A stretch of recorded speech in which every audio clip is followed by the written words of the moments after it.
Music like a heartbeat can be heard, along with a close-up image of a woman's blue eye. Blackness creeps inwards towards the center, then disappears. A kaleidoscopic blue and green image settles into that of a bridge on the ocean. Ren Amari and Jared Amari sit on the beach in black wetsuits. Ren asks Jared if he wants to go back into the water. He declines and asks if she is going to stay there forever, but gives in after Ren tempts him with the goggles and flippers. They both swim through the clear water.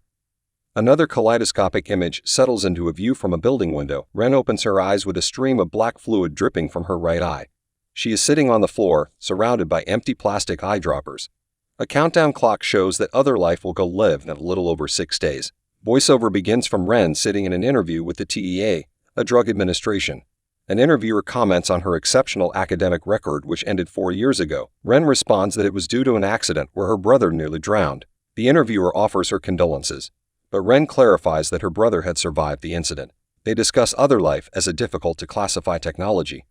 Ren describes it not as a drug, but as a biological software that allows one to program new memories indistinguishable from reality on a chemical level. Ren visits her brother in the hospital. He is in a coma. She sets up a laptop and headband device to read his brain waves before she uses another eyedropper to drip the black fluid into his eye. Then Ren is on the train, where she declines a call from her dad, Robert, before arriving at a busy workspace. A coworker, Byron, tells her to clear the approvals in her queue. Back in her other life, Ren jumps out of a plane and parachutes to the ground before she wakes up in a testing room with Byron. A cut back to the interview reveals that Ren's father has been vocal about the potential dangers of prolonged exposure to her technology. He fears physical symptoms could include seizures and brain death. Ren confirms that there are risks, as abuse of any substance could be risky. Ren describes her technology in a voiceover as she tests a hiking experience. She describes it as a script that the brain follows like it would any other memory, using pieces of the subconscious to create a perfect day. But she also says that there is no chance of it lasting any longer than that. Ren tests a snowboarding experience in which she climbs a snowy mountain before snowboarding down. But the experience repeats, returning her to the cabin at the beginning of the day. She finds herself stuck as the setting warps and changes around her until Byron manages to get her out. By the time he does that, she had already gone through 6 days inside the experience. She insists she can fix the code and that they can still use it because the snowboarding experience was going to be a big seller. At a sales meeting, Sam, the co-founder of Other Life alongside Ren, presents the idea of Other Life to potential buyers. He talks about it as buyable free time in which one can experience full adventures before work or on their lunch break. Sam explains how Other Life was more than a simulation and could add years' worth of experiences to someone's life. He finishes the presentation by asking the clients what they would like to do with their other life. When Ren arrives, Sam introduces her as his co-founder and asks her to explain some of the science behind the technology. After the meeting, Sam and Ren disagree about what the company needs going forward. On her way out of the meeting, Ren encounters Danny, who was waiting for a date she had forgotten about. She apologizes, but says she has to work. Back at the interviewers read out loud from reports about how users can end up dissociating from reality. They state how such an experience could seem isolating. Ren and Byron work late that night to debug the snowboarding experience.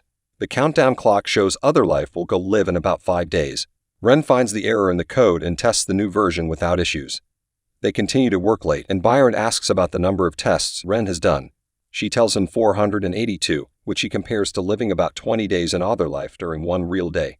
Danny comes in to deliver a report Sam had asked for on the long-term use of Other Life. Ren reveals she did not know about it as she reads it. She also asks Byron not to go to Sam behind her back. Byron thinks that the recursive glitch that they've been getting could be the key to longer simulations. He and Danny decide to go out for drinks, but Ren stays behind to keep working. She runs the swimming simulation with her brother again, and is again surrounded by the empty droppers from her tests. She records the result of her 340th test and states that it still needs more testing. The interviewers discuss medical applications of Other Life for brain and memory disorders, along with the potential moral issues considering that it puts ideas into people's heads. Ren insists she has no other applications in mind. Ren returns to her brother's bedside to try Other Life on him again. His eye twitches, and she feels hopeful. When a nurse comes over, she hides her tech and asks him about it. The nurse reveals that things like eye twitches do happen sometimes. She leaves, goes home, and looks over the data. Byron and Danny call her about what she's missing during their night out, and she gets an email from her father about withdrawing her brother's life support. The next day, Ren visits her dad at the college campus where he teaches. They discuss Other Life, its morality, progress, and how it could help her brother. Her dad is worried about a glitch, but she continues to insist that it's just bad code. He insists that depression, anxiety, and other mental conditions could also just be bad code, except the brain is more complicated than that. Ren accuses him of giving up on her brother and claims that if he's conscious in there, that he just needs a way to get out. Her dad states that he could unplug her brother without her consent and is merely asking for her support. Ren goes to work angry. She asks another coworker named Cass for help with taking her files out of the system. Sam and Byron notice that the amount of nanite stock they've been going through is much higher than her reported tests. They ask what simulation she's using, but she won't tell them, just saying it is still experimental. Byron leaves and she talks with Sam alone. He proposes the idea of using other life as a prison to rehabilitate people and allow them to live out their sentences in minutes. But Ren refuses and Sam gets angry, shouting at her to get back to work on the actual product. She leaves and runs into Danny outside. He tries to find out what's wrong, but she doesn't want to talk about it. Instead, they both leave and have sex. Afterward, Ren shows Danny the snowboarding experience. They talk about how everything, including memory, is a chemical. Danny talks about how he did not expect the experience to feel so real. Then, as Ren checks her phone, Danny grabs another dropper from her purse and tries it, thinking that it was another of the same snowboarding experience. Instead, he gets one of Ren's experimental ones where she swims with her brother. He starts having seizures and won't wake up, so Ren calls an ambulance. The countdown clock is a little under 5 days from release. Ren and Sam talk with legal counsel. She corrects them when they call other life a drug and explains that it is actually a software. Sam decides to talk to Ren alone and questions her about the experience that killed Danny. Every other experience had been tested and approved repeatedly, but only Ren had tested that one. In a cut to the interview, the interviewer asks Ren what her ambition for the technology is, but she doesn't answer. In order to handle the situation without sending Ren to jail, Sam arranges for a deal where rather than having charges pressed against them, Ren would agree to be a trial patient to a 1-year confinement in other life. Sam pressures her to do it, to keep the company alive, but she doesn't want to. She realizes that Sam had still been planning to use the confinement application of the tech behind her back. Sam insists that a minute of her life is better than the alternative considering she killed someone with an untested sample. She agrees. Ren, Sam, Byron, and several officials go to the testing room. The 365-day trial is much longer than the usual 24-hour simulations, so Ren nervously questions Byron to make sure that everything has been checked over. Once Byron puts her under, she finds herself in a small room where one wall is a screen with the large number 001. She can hear the electronic buzzing from the digital number. The room has a sleeping mat, a toilet, a tablet and pen, and a hatch for food, water, and toiletries. She exercises, eats, and keeps notes on her tablet about how to improve the space, only to remember that no one else would be able to read those notes. When the cell resets for the day, the light turns red and the number changes to show 002. She remembers Danny seizing and bangs her head on the wall. Ren hums and reaches her fingers between the grate on the floor to distract herself on the 3rd day. On the 5th day, she remembers swimming with her brother, and she remembers losing him and seeing him wash up on the beach. She promises her brother she won't forget him. She starts taking notes of people who woke from long-term comas and what triggered those recoveries as the days go by. She argues with herself about whether or not her brother is truly gone, and whether she can actually return life with programming. Day 365 arrives, and she waits as the lights turn red. But then the room resets to 001. Ren panics and realizes that the exit routine did not work. She shouts and starts breaking things. Eventually, she lays still in the damaged room, but hears wind whistling. She opens the hatch and finds a gap which she pushes at. Through the gap she finds and rips at a plastic sheet and climbs through into a warehouse-like room containing her plastic sheeting-covered cell. She finds stores of the food and water she'd been consuming, a monitor room, and a guard's desk. The guard returns to his desk and sees her, so she grabs the keys and a coat to run from him, stealing a truck to get away. Ren ends up walking along a busy road, finding ads for other life and seeing people everywhere. Ren calls the hospital to ask about her brother and returns to her workplace to find it empty. She buys some new clothes and sees a magazine cover with Sam's face. She goes to the police and they find that there was a missing persons report filed for her, but that she was also listed as having residency in Italy for the past year. She tries to tell them about what happened with other life, including the fact that she was the co-founder.